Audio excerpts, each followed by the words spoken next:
From hijacking cameras to paying off referees and proposing to a cheerleader on live television mid-game, Chad Ochocinco has become one of the most loved yet controversial football players of all time. Ochocinco was drafted 36th overall to the Cincinnati Bengals in 2001 and quickly became a star on the team. But it wasn't until almost 2 years later, in the 2003 season, where he really started to catch the media's attention. He did this with his NFL Please Don't Find Me Again sign. This sign was a shot at the NFL for his previous fines, including $5,000 a week for wearing all orange cleats, and numerous fines for touchdown celebrations. The most ironic part about all this, Ochocinco was fined $10,000 for this celebration. This celebration was then broadcasted and spoken about on several sports articles. It even caught the attention of national news. This newfound attention Ochocinco received let him know he was onto something special, making this gesture just the beginning of his notable antics. Then came the 2005 season, where he went on a tear with these antics. Starting off the season, Ochocinco made a hit list for all the cornerbacks he was going to burn that season. This list includes some all-time greats, such as Champ Bailey, played for the Denver Broncos at the time, Charles Woodson, a Packer, and William Gay on the Pittsburgh Steelers twice. Additionally to this, later in the season, he performed CPR on a football after scoring a touchdown, did a river dance as a celebration, and dressed up as Santa Claus, throwing footballs from a red bag to the fans attending the game. Speaking of the season of giving, Ochocinco was giving Cincinnati fans hope his all-pro number season. He ended the season with 97 receptions, 1,432 receiving yards,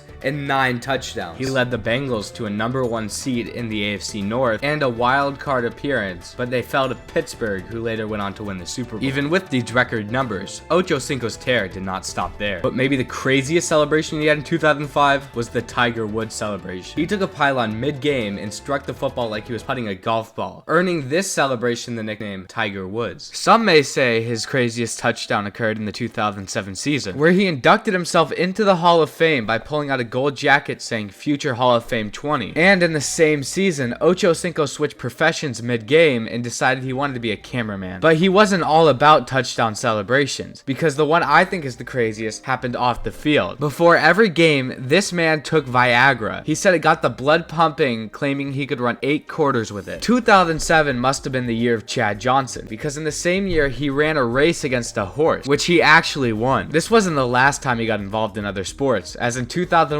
he challenged UFC champion Anderson Silva to a fight. This was to promote his new news network, Ochocinco News Network, which unfortunately never happened. The fight never happened either. In 2008 he legally changed his name from Chad Johnson to Chad Ochocinco. He did this to represent his jersey number 85, but Ochocinco doesn't even translate to 85 in Spanish. Though the name change did not come with a personality change, as Ochocinco threatened players and officials, saying he was going to trash talk them on Twitter mid-game. Almost a year later, in 2009, he was fined almost $20,000 for pulling out a sombrero and poncho mid-game. The Ochocinco News Network was a social media-based news network formed with Motorola. It broadcasted the Super Bowl and had its own news vans. Although in the end, he wasn't really that serious about it, and he discontinued it in 2012. Because of these antics doesn't mean Chad Johnson's a bad guy. He gave a fan $1,300 through PayPal to save him from eviction, and he leaves large tips and gives back to the community.